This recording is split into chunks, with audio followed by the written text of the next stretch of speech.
Bwana Yesu asifiwe. Karibuni sana katika channel hii ya Binti 750 ambapo wana share neno la Mungu pamoja na shuhuda mbalimbali.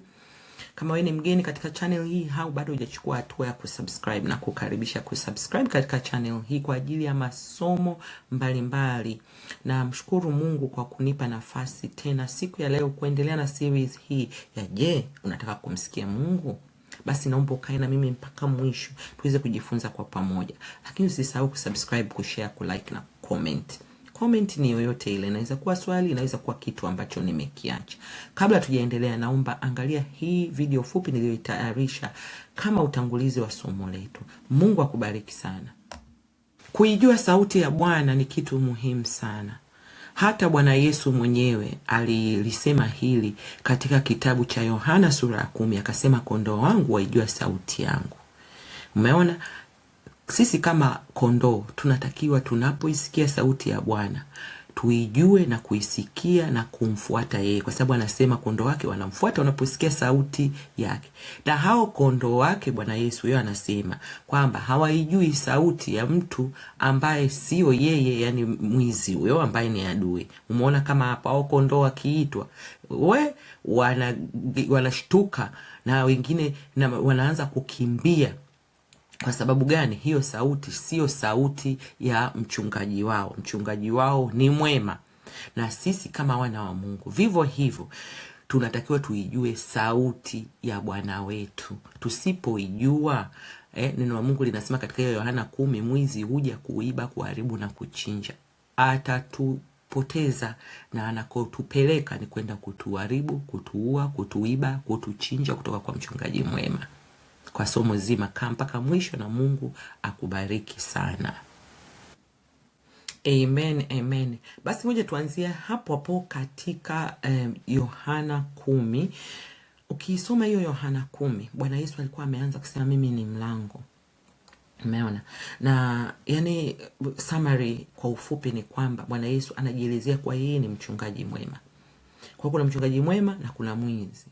Huyo mwizi huyo yeye ana hata kuingia huko kwenye moyo wako, kuingia katika maisha yako, anaruka fence. Lakini Bwana Yesu anaingia kupitia mlango. Kwa nini? Kwa sababu yeye ndio owner of your soul. Anaingia kwa njia halali. Kwa hiyo sio tu tunatakiwa tujue sauti. Kabla hata hujaisikia sauti, unataka ukiwa uangalie hii sauti imetokea wapi. Huyu anayenisemesha ameruka fensi au ameingia katika njia halali? Sasa nitajuaje huyu ameingia katika njia halali? Tutaenda kuangalia. Lakini cha kwanza ni kwamba vile vile tutakiwa tuangalie nia ya hii sauti. Hii sauti ina nia gani? Ndio hapo Bwana Yesu anapotuambia mwizi haji ili aibe, achinje, auwe. Lakini mimi nimekuja ili muwe na uzima wa milele. Kwa hiyo ile sauti inayokuja kuiba, inayokuja kuchinja, inayokuja kuharibu, wewe unafikiri itakubembeleza? Unafikiri itakuwa inakwambia vitu bila kukushurutisha? Kwa sababu ina haraka. Neno la Mungu linatuambia shetani anajua siku zake ni chache. Sisi tunaweza kuwa sengine tunajisahau, hatujui kwamba mwenzetu anajua kwanza hapa hata nimepewa extra time. Yani kama ni mpira mnaoangalia kombe la dunia, mlioangalia kombe la dunia, mnajua kuna extra time, zile dakika za majeruhi. Kuna zile dakika 30 zile zinaongezwa 15. Kwa hao kwanza hata zile kashazimaliza na hakuna penalty katika huu mchezo. Kwa hiyo kwanza wapendwa, tunatakiwa tujue kwamba sauti ya Bwana haitulazimishi. Siku zote sauti yake, neno la Bwana nasema yeye ni mpole. Kwa hiyo sauti yake haitakuwa kukulazimisha. Alafu kusudi lake ni kukupa wewe uzima wa milele. Kwa hiyo unaposikia sauti, je, hii sauti kusudi lake ni kunipa uzima, kuiba au kuharibu au kuchinja? Chochote kile. Hapo ndipo kwanza utakapoweza kujua. Sasa hebu tuangalie neno katika hiyo Yohana 10. Bwana Yesu anasemaje? Anasema hivi katika mstari huo wa 4 na 5. Anasema naye awatoapo nje kondoo wake wote huwatangulia, Unaona hiyo? Yani Bwana Yesu anakupa clue kabla kabla hata hujaijua sauti, ujue kwamba huyu mchungaji mwema haya, kama umeikosea sauti, basi embo angalia huyo aliyekusemesha, aliyekwambia twende au nenda huko, amekutangulia au yeye kaenda tena kutafuta mwingine. Kumbuka shetani kazi yake kuzunguruka kutafuta ambaye hajakaa vizuri ili amharibu. Anasema watangulia na wale kondoo wake umfuata, kwa maana waijua sauti yake. Mgeni hawatamfuata kabisa. Kwanza ukiwa kondoo wa Yesu, kwanza hata hiyo sauti utaifuata, kwa sababu anasema kwa sababu hawajui sauti za wageni. Kwa hapa Bwana Yesu anatufundisha kuto kuijua sauti ya mgeni. Usiijue sauti ya mgeni, ina maana usikae karibu na mgeni. Ukisha kaa naye yule mgeni, kwanza huwa anabadilisha sauti kicho cha kwanza. Kwa hiyo unatakiwa ukae karibu na Bwana. Ndio maana ule sehemu yetu ya kwanza ya hili somo ilikuwa mkaribie Bwana. Ukimkaribia Bwana, kitu ambacho kitafanyika kwako, kwanza utaijua sauti. Mkumbuke Mary na Martha. Mary alikuwa bize, hakuwa kwamba anatenda hata dhambi, alikuwa tu bize anamtayarishia Bwana chakula na wageni wengine. Mary yeye akasema, mimi hapo hata vyombo sio shina, hapa nimsikilize Bwana anasema nini. Bwana akasema, Martha wakati analalamika akaambiwa, Martha, Mary amechagua fungu jema. Fungu jema ni kukaa miguuni pa Bwana na kuijua sauti yake. Kwa sababu gani? Ukishindwa kuijua sauti ya Bwana, utamfuataje? Utakuja kuenda po kumfuata muharibifu, muuaji, muongo tokea zamani. Elia katika Wafalme wa Kwanza sura ya 19, neno la Mungu linasema kuanzia mstari wa 11, akasema, toka usimame mlimani mbele za Bwana. Huyu ni Bwana anamwambia. Na tazama, Bwana akapita, upepo mwingi wa nguvu ukapasua milima, ukaivunja miamba mbele za Bwana, lakini Bwana hakuwemo katika upepo ule. Na baada ya upepo tetemeko la nchi, lakini Bwana hakuwemo katika lile tetemeko la nchi. Tazama sasa jinsi Elia alivyoijua sauti ya Bwana, kiasi ya kwamba alipoambiwa na Bwana nenda ukasimame, akaenda akasimama. Upepo uliopita mwingi ukapasua milima. Akaangalia, Bwana yupo hapa. Ikaja tetemeko, Elia akasema, hapa hamna Bwana. Sasa wengine wetu, kwa vile tunapenda miujiza, tukiona miujiza tu tunasema Bwana yuko hapa. Tukiona tumetabiriwa vitu ambavyo tunataka kusikia, Bwana yuko hapa. Je, ni kweli? Lakini kama na ungechukua hatua ya kumkaribia Bwana, kama somo letu la wiki ile iliyopita, somo la wiki hiyo nyingine ya pili, tukasema kwamba tunatakiwa tuwe na faraga. Ungekuwa na faraga kama Mary alivyokuwa na faraga na Bwana Yesu. Tunaona alijua sauti ya Bwana. Yani kujua sauti ya Bwana sio tu kuijua kama hivi mimi ninavyoongea, lakini vile vile kujua mapenzi. Yani mapenzi ya nini kwenye hii sauti? Yani kitakachokujulisha hii ni sauti ya Bwana au sio, ni mapenzi na intention. Ndio maana kwenye hiyo katika hiyo Yohana 10 inatuambia kwamba mwizi aji kuiba, kuharibu, kuchinja. Mimi nimekuja kuwapa uzima wa milele. Kwa hiyo pana intention ya zile sauti. Lazima uwe na nini? Kwenye faraga yako utajifunza mapenzi ya Bwana. Ukijifunza mapenzi ya Bwana, kwa sauti yote itakayokuja utapima. What is the intention of this voice? Neno Mungu linatuambia Elia akaendelea kukaa pale, tetemeko la nchi likukawa na moto. Fikiria moto. Wengi tukiona moto, moto, yani kule kuna moto. Watu wana yani.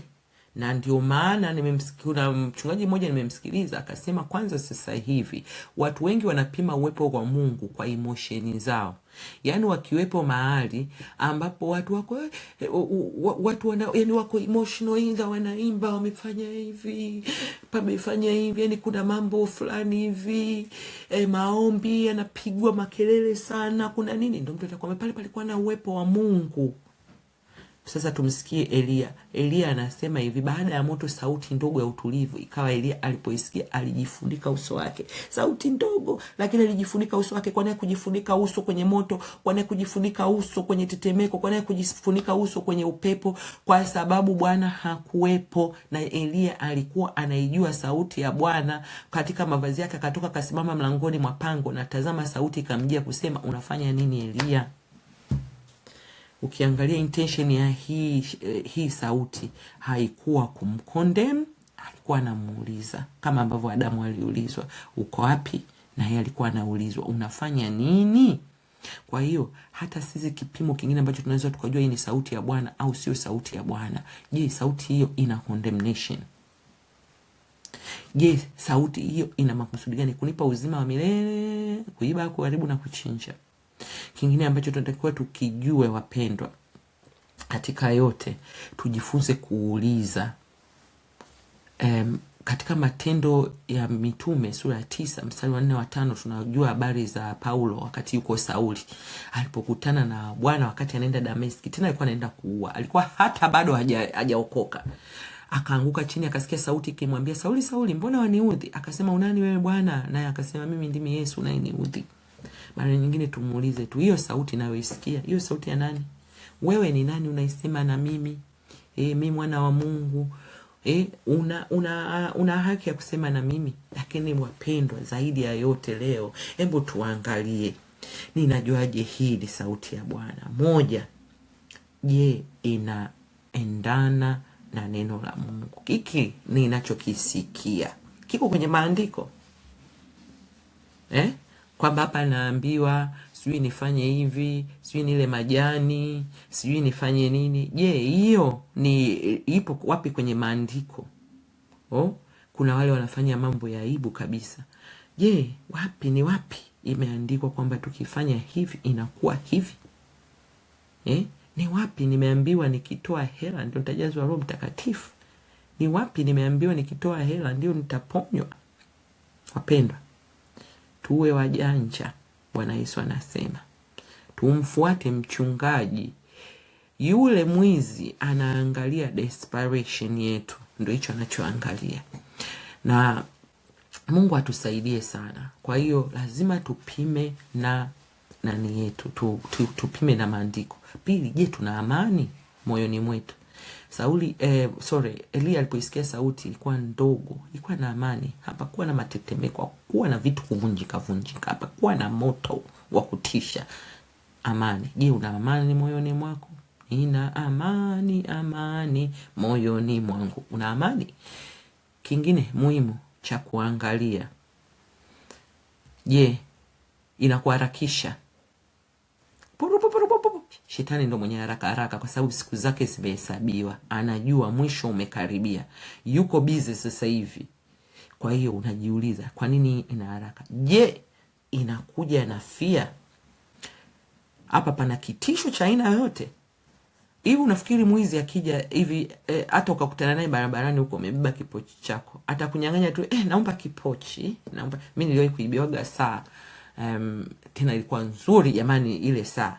Nilikuwa ndo nimeipokea, babangu alikuwa ametoka Uingereza akaniletea saa enzi hizo. Kwa hiyo nimeivaa saa, navuka barabara pale Fire, mtu akaja akakata hivi, ile nageuka hivi kumwangalia, akanishikia kisu. Umeona violence? Is there any violence? Kwa hiyo iko kingine ni kwamba tunaona hapo kwamba mwizi hawezi kukubembeleza bwana, anakushurutisha. Muuaji hawezi kuja, naomba nikuue, weka shingo yako hapa, nataka nikuue, nataka nikuchome kisu ufe, naomba. Hawezi. Mharibifu hawezi kuja kwako akasema naomba nibomoe hii nyumba yako, maana hii nyumba yako nikubomolee. Hakuna. Atakuja kwa violence, atakuja na nguvu zake na vitisho. Kwa hiyo ukiona hivyo unajua hii sauti kwanza yuko desperate, anataka kuimaliza kazi haraka kabla Yesu hajarudi. Ndio shida yake. Anajua mchungaji akirudi akimkuta hapo anaanza kukusemesha atapata shida. Wapendwa, mimi ngoja niishie hapo. Cha muhimu, mkaribie Bwana. Jifunze sauti yake. Ukimkaa karibu naye utaijua sauti yake, na ukaribu wako utaupata katika faraga. Katika faraga utaijua sauti yake. Tutaendelea tena. Sasa tumesha mkaribia, tumeshakaa kwenye faraga, tunaijua sauti yake. Sasa tufanye nini tena? Somo linalofuata usiache subscribe, share, like, comment. Mungu akubariki.